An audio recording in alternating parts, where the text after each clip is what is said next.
Awesome. Welcome, everyone. We're super excited to welcome Jeff Reece back to Utah State today. Jeff is a former Aggie. He finished his Bachelor's of Science in Economics in 2004. After graduating, Jeff moved on to begin his career in consulting, investment banking, starting as an analyst at Oliver Wyman and private equity before transitioning over to international conservation. These two kind of opposing worlds that he worked in, one driven by perpetual growth through consumption and extraction, and the other focused more on ecological balance and social justice, has really shaped his approach to creating sustainable solutions. As the co-founder of Mar Vivo, which is a network of blue carbon, mangrove, and marine conservation initiatives in the eastern tropical seascape, I will let him explain that more because I don't entirely understand what that means, but I'm assuming that he'll touch on it more throughout his presentation. Jeff has demonstrated his commitment to developing innovative, sustainable economic models that uplift these coastal developing communities. Throughout his diverse career, Jeff has also founded EcoSmart Labs and Infinite Earth Organization, served as a partner at Eden Valley Opportunities, and was the president of Fundry. Today, Jeff is going to share a little bit more about his unique perspective from working and living in these two contrasting worlds. And without further ado, I'd like to welcome Jeff Reece. All right. Real quick, who's here because for extra credit? Be honest. I really want to know. Okay. So who's here? So when I asked I think we got some feedback. When I asked professors here, what should I talk about? The first thing they always say is, how do you get a job with an econ degree? Right? So who's here for that purpose? To understand, to get a degree for an econ degree. Okay, so real econ degrees, non-econ degrees. All right, that's all the extra credit people. All right, so I feel very strongly that your career should be driven by your curiosity. And I think everyone is deeply curious about something. And if you're an econ major, you most likely are very curious about how the world actually works. What is reality? So I want to go through kind of 3 sections of my career as a way to help explore different career paths you could take with an econ background. So the first is a very pragmatic approach, and it's kind of understanding the economy, how the actual economy works, how goods and services flow, what money is, all of that. And then secondarily, you'll see a kind of a transition in my career where I start to say something's missing in this neoclassical economic model. And I start to kind of play in this ecology space, and then it'll advance from there. But first, for the pragmatists in the room, those who want to go out, make money, generate power, wealth, and influence, there's really kind of 3 sections. So the first is the consulting investment banking route. Anyone interested in that? Okay, so banking and consulting, it's actually quite straightforward. It's actually the nice part about being a pragmatist is it's very straightforward. There's a consulting and banking club here at USU run by Bob Winder and Kohler Lang. Join that club and start practicing the interview style, which is a case study. Get really good at case interviews, and I'm available to all students. I've done this for a lot of econ majors and others. If you want to practice cases, it's the only way to get into this world. You have to be good at case interviews. And other is you have to be an Excel wizard, so get really good at Excel. And I do a program for all USU students. If you pass a course called Wall Street Prep, which is the single best program for the Excel finance combo to get into this world, if you pass it and send me the certificate, I'll pay you back and fly you to New York for interviews. The same is true for both consulting and banking. It's basically the same, but Bob Winder is the guy. He's lived in this world forever. He teaches here, and he's an excellent resource. Then in asset management, so private equity and hedge funds, which in my opinion is the most interesting part of this kind of career path, or venture capital. You need to be in consulting or banking for usually 2 to 5 years, 2 to 6 years, and then it's the same process thereafter. And then finally, in real estate or corporate, the same type of a program. There's a lot of really good alumni who have really incredible companies here in the Valley. And I think that's a network that we should explore more. So, but what you kind of end with after this, I did this for like a decade plus, and it's very rewarding. You get to understand how the economy works. You get to make a lot of money. You get to walk around in influential circles. But at the end of it, you realize that something is still missing. And as I look at this view, I'm an avid outdoorsman. I spend as much time out there as possible. And I'm living this world in this kind of high finance world, but I'm spending all of my time in nature and realizing something isn't quite right. And this is a pretty big chart. I hope everybody can see that. Can you see that in the back? This is a model called planetary boundaries. And this looks at the systems on our planet that are used to sustain life. And I want to talk about life for just a second. I think life is the piece that is potentially missing from our economic model. We serve power and wealth very well, but the results to life on this planet are quite negative. And you don't have to believe me, you can see it and you can look at it. Now, a lot of these things like climate change have been politicized completely, right? So let's just set that aside. Let's agree that it's either a hoax or it's not, but it doesn't matter, right? Other things like ocean acidification, fresh water change, biochemical flows. Another big one is endocrine disruptors. Since the 70s, male taint size, I know everyone's going to laugh, but male taint size has shrunk by half. And that's a primary indicator of sperm counts. Sperm counts are down by 50% since the 70s, which is incredibly problematic. And it's not just for humans, it's for other mammals and other species. So if you look at the results from one side, lifting people out of poverty and generating this incredible life we live, but on the other side, we're doing incredible damage to our natural world. What do you do with that? And so I started spending time in introducing life into my economic model and how I lived my career. And so we engaged in creating carbon projects and a SaaS project. So the first carbon project we did, and again, going into this, the question was, how do we use our economic model of free market capitalism and introduce the natural capital world into it to have a better outcome for all life, right? Not just certain humans, but all humans and all species. And so if you look at this here, this is in 1985. This is the island of Borneo in Indonesia. One of the most used to be one of the most biodiverse places on Earth. And from 85 to 2005 to 2020, you can see the reduction of incredible amounts of biodiversity. And I was looking at this last night in a little more detail, trying to go back in time to when we were kind of thinking about this stuff. I was 5, and now I'm 45 this year. And that kind of looks like my hairline. But all jokes aside, you can see this is what it looks like when we leave this island of Borneo to pure free market capitalism. Palm oil plantations come in and they slash and burn what are called peat swamp forests, which hold more carbon than any other biomass in the world. So you have one of the largest carbon sequestration areas in the entire world being slashed and burned for palm oil, which is in every product we use. Everyone uses it every day. And so the question is, how do you introduce nature into this model and hopefully solve both problems, right? How do we have the benefits of capitalism and the benefits of ecology at the same time.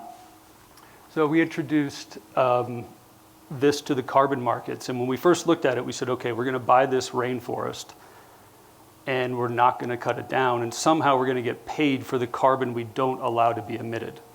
And so that's the entire genesis of the carbon markets. Go to a place that has a deep concentration of carbon, has an imminent threat for being deforested, and then prove that it's a permanent, with no leakage, protection of that biosphere. This generates about $50 million a year. So the question is, and we're protecting 600 species, over 100 IUCN endangered species. We've improved clean water access to over 2,000 homes. We've provided solar to 2,000 homes, and we have a floating clinic that goes up and down the Sarion River, and it provides free health care to all of the people in the area. So I guess the question that you kind of ask yourself is that worth $50 million a year? In our current economic model, that's what we value it at. So then we look at the next project. This is a mangrove conservation project in Baja, Mexico, in the south of Baja. This is in Magdalena Bay, which is the third most biodiverse place on Earth. Between November and March, this place is just insanely teeming with life. Dolphins, whales, orcas, rays, sea lions. It's just like, it's kind of what I'd imagine like the Garden of Eden might have looked like. And the threat here for the mangroves, which are the lifeblood of the entire ecosystem, the marine ecosystem, are under threat from commercial aquaculture, shrimp farming. So we go in, we acquired about 60,000 acres of these mangroves, these coastal ecosystems, and then we protect it from all commercial aquaculture. That generates about $15 million a year. So kind of the key piece of the ecosystem for the third most biodiverse place on Earth is only worth $15 million a year. And the results of this are, we use the UN Sustainable Development Goals to measure our social impact. Obviously, we use normal financial gap accounting to measure our financial impact. But just an example of a few things, we're doing free healthcare checkups on 183 kids per year, environmental education for almost 800 kids a year. Half of our workforce are female.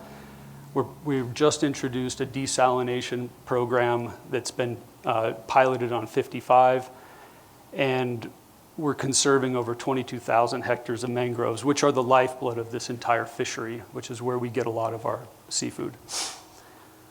One more company, and I'll go through this one quickly. This is a SaaS, a software as a service, where we measure the carbon risk in all public companies. With that knowledge, you can run scenario analysis like a big asset manager, like a pension or an endowment. They look at their entire portfolio and they say, okay, well, where is my carbon risk or my biodiversity risk?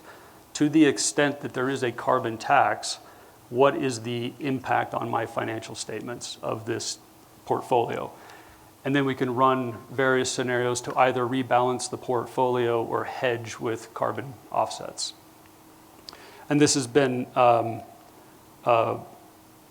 becoming very widely adopted as asset managers start to look at what are called stranded assets or environmental risk that's currently not being considered. It's a lot like in the, well, neither here nor there. So when you finish, this kind of finishes the next 10 years of my career where I'm really trying to experiment in introducing nature, natural capital, into a pure capital system. And it's working, but it's not working as it should. The kind of the fight against environmental degradation in the places of the world that I spend my time, which are kind of where biodiversity emerges. The threat hasn't slowed down. In fact, it's increased. So the question is, well, what's the next iteration of that? How do how do we marry these two models? How do we introduce ecology into neoclassical economics? And so we spent a lot of time trying to think about a different model or a different way to introduce this concept. And a few points to make. Money is a claim on energy and materials. So it's really all it is, right? Energy, the master resource. All activity requires energy. And money is a claim on that. So by printing, by more money in the system through printing, debt creation, interest, and profits, we're creating more claims on energy and materials. And that's happening at an exponential rate. As we saw earlier, we're already past the tipping points on 6 of the 9 planetary boundaries that we need to sustain life on this planet. And I'm seeing this in all of our project areas. We're losing life, both simple at the microscopic level and very complex. Another data point that we see in all of our project areas is a massive wealth inequality. And this statement is, I talked about this with my boys the other night. One's 21, one's 17, one's here at USU, and one's at Ridgeline High School. And I asked the question, is it okay that 26 people have the same wealth as over 4 billion people? It was interesting, right? One said yes, one said no. We had a really great discussion about it. But is it just a data point that I think we need to sit with for a second and ask, is that a system, is that a world in which we want to have? We're currently on a run rate of consuming 2.8 Earths. With the 2 to 3% growth per year, we will double the last 300 years of extraction, consumption, and waste in the next 2 decades. So if we think about where we are today, and everybody understands the exponential curve, the next 20 years, which we're all going to be here for, hopefully, we're going to double the impact of the last 300 years of extraction, consumption, and waste. And I like to think about that as a civilizational metabolism, right? We each have our own individual metabolism. We extract things, we consume them, and we waste. And we have a process that processes that waste as fast as we create it. But collectively, as a single organism, our consumption rate, our extraction rate, our consumption rate, and our waste is happening faster than our biosphere can process it. So the shit is literally piling up.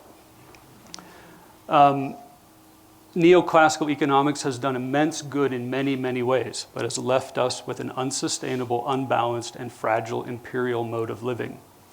We need to anchor our theory of economy in reality, physics and ecology, with the goal of serving life, all life, as we confront the problems of today and prepare for a future sustainable economic system. So with all that, the question is, what do we do? What do I do next? And that is, what if we were to take all of our profits, all of our earned interests, which again are claims on energy and materials, and we put that back into ecological conservation?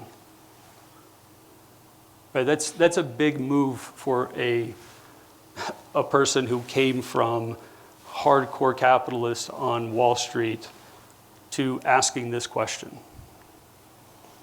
So what if we look at this, and coming back to the framework of saying curiosity should drive your career. This is what it did to me, so maybe you don't want this to drive your career. But I think if you just follow that thread of curiosity and you keep pulling at it, I think you'll find that your career can be as beautiful as your family experience. And so just to take that back, so we went from the economy to the economy plus the environment. Now I'm asking, what if we anchor our belief system in physics and ecology and combine that with our understanding of the economy and then approach it not from a pragmatic or this balanced approach, but from a place of love. And not in the hippie sense, but really in the real sense. And then thinking about life not just for me and not just for my family and not just for my tribe in the valley or my state or my country or my political party, but for all humans and for all species. Because in an ecological understanding, if you zoom out far enough, you see that everything is absolutely connected. And again, not in a mystical sense, but in an actual, practical, physical, biophysical sense. We need the mosquitoes as much as they need us. And if we don't recognize that and really kind of take some humility, it's going to be tough. And so the question is, what if we approach this our set of businesses in that way? And that's what emerged is this idea called Odyssey. And so we bought a 150-foot sailing yacht, and we're sailing it around the world for 5 years to find the most biodiverse places on the planet and then protect them. This is the boat. She's sexy. I love her. The theory of change here is community engagement. So right now the boat's in the Seychelles. I had a call with my team this morning. They're raving about this place we found. It's a group. Right now they're having a grouper spawning. So imagine just literally millions of groupers spawning. And it's just a big biological mess. It's incredible. So community engagement, we bring in all scientists and local community to participate in each of the locations. We're doing really deep science and technology. We're doing eDNA sampling of every one of these locations. We're testing water chemistry, fish biomass, and we're actually trying to build a genomic bank and a seed bank for future civilization. And then we're also doing a digital media. We're going to do, because you have to, right? It's going to be a 6-part docuseries on Netflix, documenting these last beautiful places on Earth and the work we're doing to protect them. So this is where we're at. We picked up the boat in the Mediterranean, went through the Red Sea, Egypt, Sudan, Saudi. Now we're down in the Seychelles, Madagascar, and Mozambique. Okay, so this gets into we don't need that. Well, we'll hit this real quick. So then this is the concept that we're now creating is, what if you did really take all of neoclassical economics and ecology and marry them together? And the idea is, we go to countries in the global south that have massive amounts of debts to the global north. I'm going to take an example. We're working with Tonga. Tonga has, let's say, $1 billion of debt with the US. They're paying 10% interest. We don't need to go into why they have that debt and why it's not aid, but they're paying this debt and it's drowning them. If anyone's ever been in debt, they know the feeling. So we go to Tonga and we say, all right, you're paying 10% interest. From now on, from today forward, you're paying 5% interest in cash and 5% in the form of biodiversity credits and carbon credits. That then, you pay the US government in the form of biodiversity credits and carbon credits, which they then sell, which creates the biodiversity market and the carbon credit market. But different than the carbon credits, where a white guy in Utah owns the carbon in Indonesia, the country of Tonga owns the carbon, and the country of Tonga owns the biodiversity. And therefore, it creates a massive budget to do this conservation work, and it creates a relief on the debt pressure of the global south. So we reduce the cash basis of the interest by half. The rest is paid in biodiversity credits and carbon credits, which then create a massive budget for all of these projects. And this is to combine ecology with capitalism requires this type of mess. And so a big question I have to a lot of the creative students in here is, how do we combine these in a way that is much less messy? These are some of the countries we're working with. We're talking about billions and billions of dollars, right? This is introducing probably $10 to $20 billion a year of relief for the global south and budget for these conservation areas. Want to come back to I'm going to give this and then we'll go back. So kind of rounding out this model is, to the extent that you came here to get a job, from a pragmatic approach, there's a lot of options and there's a lot of resources here. USU has done an amazing job. When I did this, I had to drive to BYU. It's hard for me to say, because they're the only school in the state that had a consulting club at the time. So USU is an amazing program now. Use it, leverage it. I'm here to help. Great path forward for many people. Once we introduce the environment, I think there's a lot of options for people. In the green growth model, where we're still thinking about it in a capitalist sense, there's a huge industry for that. And econ people are definitely needed.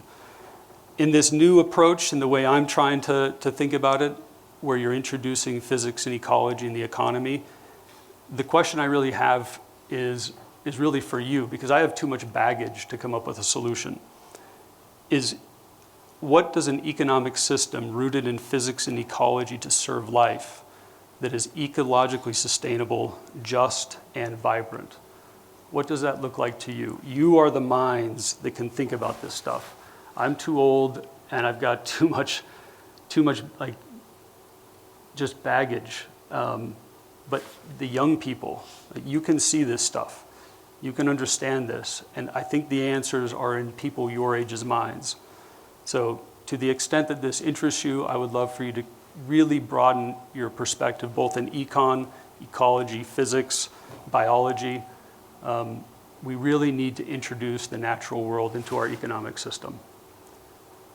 I'm sure there's questions.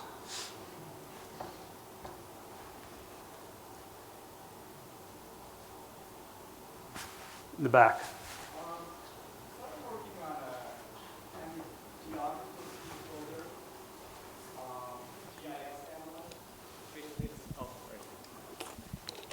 Hi, my name's Logan. I'm a geographer, peace builder, QCNR, and CHAS grad.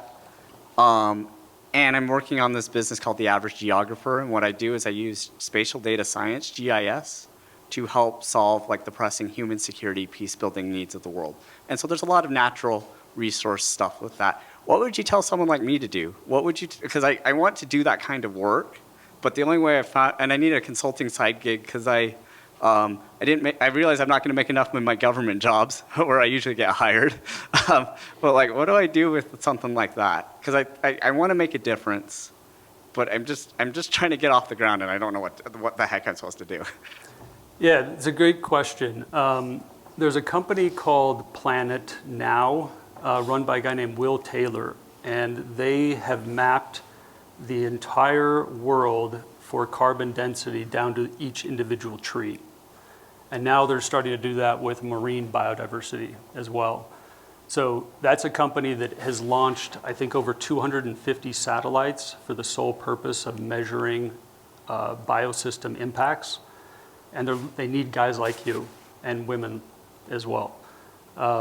It's an incredible program. And there's a guy in Florida who's doing satellite imagery of coral reefs, which is actually pretty incredible.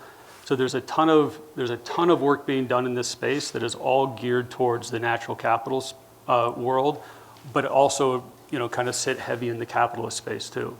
So I think my email's up here. If not, you can get it. But send it to me. I can direct you into 2 or 3 places that are both cutting edge and kind of marry the two.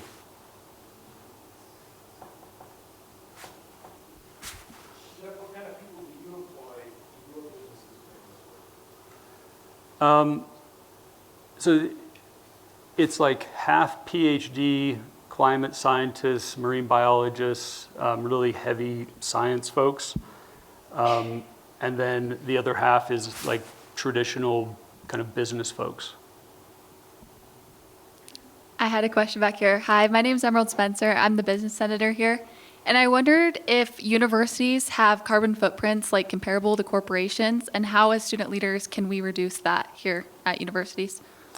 Yeah, it's a great question. In terms of relative to companies, not so much, because you're not, you don't have, so I like to think of every time you consume something like this thing, I like to think about every single piece that is part of this, and then that being attached to a string that is connected to the raw material, being connected to a string that's connected to the truck to move that raw material, being connected all the way back to the mine, right?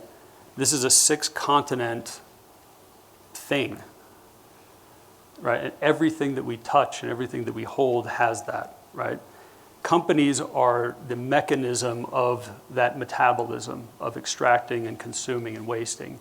Universities have a much smaller footprint, but they do have a large footprint indeed. What can you do about it now?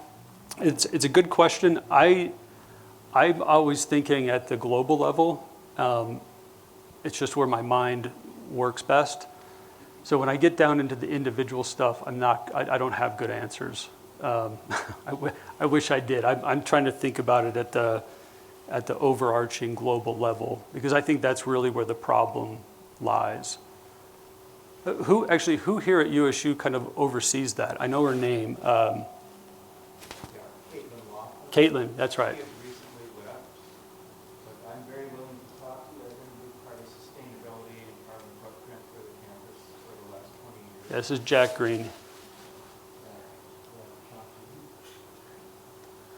You don't remember, Jack, but you taught me, I don't know if it was ecology my senior year at Logan High. Environmental science. Environmental science, that's what it was. Yeah. Oh. What can Utah State do to create merge programs so that our ecologists are getting their hands in economic models and vice versa? Yeah, so it's probably the best question, and thank you for asking it, because that was kind of the point I was trying to get to. I totally missed it. Look, the reality of the world we live in is that we live in a very complex series of systems. And those systems do not exist in silos. And those systems are so interconnected and have such strong feedback loops that because we live in silos, we don't see them and we miss them. And so to actually see like this reality, I mean, look at this, right? And to really understand it, you have to understand ecology, biology, physics, any natural science, economics. Like, we have to really kind of have this really broad view. And unfortunately, you know, for whatever reason, our species likes to think in silos. And so we create these silos, and it's really productive in a lot of ways. But we really become, you know, I call it we're energy blind and we're ecology blind. And so I think, to me, like, the biggest thing we could do is to introduce ecology into economics with an underroot of physics, right? Whatever we want to do going forward has to be possible. And a lot of the things that we're attempting are not within the realm of physics, and that's concerning. So I think a combination of physics, ecology, and economics, having that core group working together would be, I mean, that's the future. I like to say, like, we're going to get there by design or by disaster. And so the hope is that we can do it by design with people in this room using cross-collaboration of groups. And I would love to be part of that, so. So at the very beginning, you were going over just like the areas that we've kind of gone like way too far, as far as like just the ecosystem itself. Yeah. To me, that seems, obviously it's not a good look. And what does the next, you said like 20 years from now, we'll triple the amount that we've done. What is like the long-term goal with what you want to see, or like, I guess, where we'll go 100 years from now or 150 years from now, I guess the next generation or 2 generations from now? Yes, I guess it's not a triple. So just think about like with doubling. So if you're growing something at 2 to 3%, that's like every 23, 25 years, you're going to double. So let's think about it in terms of money. So if you have $10 and every year you get 2 to 3% interest, you're going to have $20 in about 20 to 25 years, right? So, and then at that point, and you do another 20 to 25 years, now you have $40, right? And so you can see how it stacks really quickly. So that exponential growth is the problem, where the next 20 years, we're not just doubling what we have now, we're doubling what we've been doing for 300 years, this economic superorganism. So I don't think we have 100, 150 years, right? Like the way these tipping points are working, it's a much shorter scale than that. And so, you know, the answer is, what's the goal here? I think the goal is to live in economic homeostasis with our natural world. You know, that will happen, right? Like that's a certainty. The question is, how will it happen? You know, we have to live in balance with nature.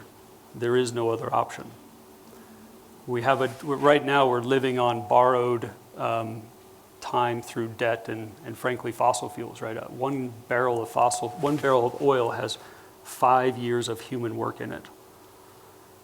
And we pay $100 for it. Like that can't go on forever. Yeah, so, you know, my name's Ed Hamill, I'm a professor over in water sciences as well. It was really interesting throwing up Malaysia. We were there, and the question I've got is kind of linked to that. So, oh, cheers, thanks, Mike. Hello. My question about some of this is then the political capital that comes in it as well. Because a lot of the carbon marketing and the biodiversity marketing, it requires that political will. Because we were working at in Malaysia in 2005, and that was the tipping point for a lot of the palm oil, because if Kyoto had been ratified, biodiversity became more valuable than palm oil per acre. But Kyoto wasn't ratified, and so as a result, palm oil became more valuable, and that's what people went for. So in a lot of this, how do you build that political will and capital to make these things valuable? The way we're doing it now is a carrot and a stick. So when you sit down with two parties that one has debt, one owes debt and one has the obligation, you basically sit down and say, look, we owe you $1 billion at 10%. We're either going to default or we're going to pay you 5%, and then we're going to pay you the other 5% in biodiversity and carbon credits. And if you say no to that, then, you know, that doesn't look good. Or somebody said, that's not a good look. I like that. That's not a good look. So, and they're getting way more, right? They're getting all the money that they were going to get, so it's no concession on any part. Plus, they get to actually now live in a more healthy environment. So there's really no loss there, and political will has actually been shifting more than I had assumed. So we're working on a bond, it's called an indigenous bond in Brazil, in Acre, in the Amazon. And it's a series of 14 indigenous groups, and we're providing solar for them, so they're not reliant on fossil fuels, and they can actually, the idea is that if you take care of the indigenous, that the indigenous take care of the biosphere.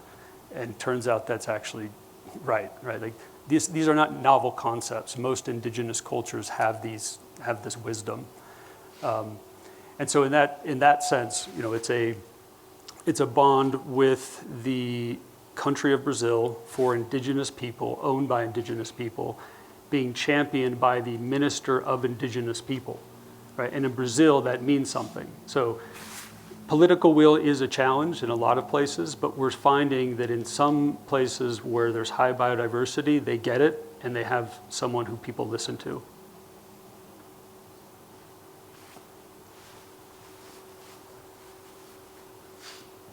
So for business students here, what can we do to make ourselves competitive for jobs related to sustainability, and how can we find those jobs in the workforce?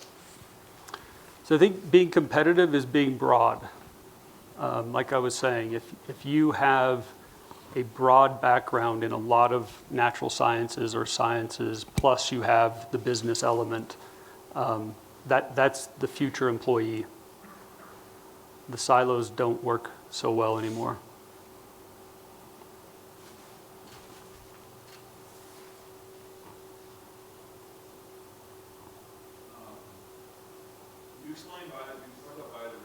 markets and carbon markets, carbon credits and stuff like that. Can you better explain how this works so I can understand? Yeah, sure. So a carbon market is you're being paid to not release carbon. So in Indonesia, we have it's called a peat swamp forest, and we can measure the carbon in it. We actually go out, we take samples. It's the most fun part of the job. We measure the carbon, and then there's a methodology where you use a third party called Vera. So just think about them as a third party verifier. So they have to verify your methodology of carbon measure, and they have to verify your methodology of carbon sequestration. And then once a year, you're audited, and if you prove that you've kept that carbon in the ground for that year, you get 1/30th of that carbon for 30 years. So you're being paid to keep carbon in the ground, and if you do it, you get 1/30th of that for 30 years. Then you can take that carbon credit and sell it to, most of our customers are large American airlines or Amazon, Apple, all those guys. And then we take the money from that and we can do whatever we want with it. That's the carbon market. The biodiversity market, which we're trying to grow exponentially through this bond strategy, has a couple of differences. This one is you still have to measure the biodiversity and prove that you've kept it there from threat. But the difference is, one, that the biodiversity credits are issued and owned by the people there rather than by some guy. And then the other is that they don't go for 30 years. They go for 50 years with a requirement to build in a trust to fund perpetually. So the biodiversity market evolution that we're engaging in is saying, okay, first, it shouldn't be private ownership. It should be for the commons, for the public good. And two is it shouldn't be this short window, because after that, everything goes to shit anyway. It should be a long enough window with a built-in mechanism for perpetual funding. Did that help? That did help. Who is supplying the money that goes towards this? So in the carbon markets, me and my partner, we use our own money to buy land, to do all the analysis, to build the methodology, to hire the team, all of that. In the biodiversity market, we're leveraging the global north, global south debt imparity so that we actually aren't coming up with any money, therefore we're not taking any return. We have time for one or two more questions. So, speaking on that carbon economy with the biodiversity credits and things, how does that affect the larger global economy introducing this new system of Payment. Yeah, it's a very complicated question, but I like it. I think there's kind of two ways to think about it. One is, if you were to put the true cost of this, right, the true cost, the replacement cost for the earth to process all the damage that we did to make this, it would not be $29.99 on Amazon delivered tomorrow, right? If we add all that cost into this system, this would be significantly more expensive, and we wouldn't get it tomorrow on our doorstep. So absolutely, if you include the natural world into our system, there is no way for things to slow down. That is inevitable. But we can either do that slow down by design or by disaster. And so my call to you is, help me design this, because I don't want it to be the disaster that I think is coming. Hi, my name's Caroline, and I'm on the investment banking track. I know there's a few other students here that are as well, so this is more of a career-based question. But are you glad you did the pragmatic approach as a foundation of your career? Would you go back and do that again? And how did that benefit you as you navigate your career? Yeah, great question. Absolutely loved it. Incredible experience, some of the best training I've ever received, some of the smartest people I've ever worked with. And yeah, so I don't regret it one bit. And I don't think there's anything wrong with getting a really strong foundation in business principles. What was the second part of your question? I don't know, like maybe how you transition from investment banking. Oh yeah, curiosity. That was kind of the whole thing. Is I think my final point is just follow your curiosity. Right? If you really do that, it's frustrating, it's challenging, but it really is like, and it's uncomfortable for sure, but it's really fulfilling. And so, you know, wherever you start on the path, I guess the other point is, my son was having a hard time. He's doing the outdoor product design program, and he's having a hard time. So long story short, he's taking a month off to go to Nepal to do his wilderness first responder course. And then he's going to come back in the fall. You're going to have 7 to 9 careers in your life. So don't worry about which one is first. Just do whatever you find curious or whatever you find interesting that really captures your curiosity. Whatever you go down the Reddit rabbit hole on for 6 months straight, that's a good indication that you ought to do something with that. Right? All right. Well, thank you, everybody.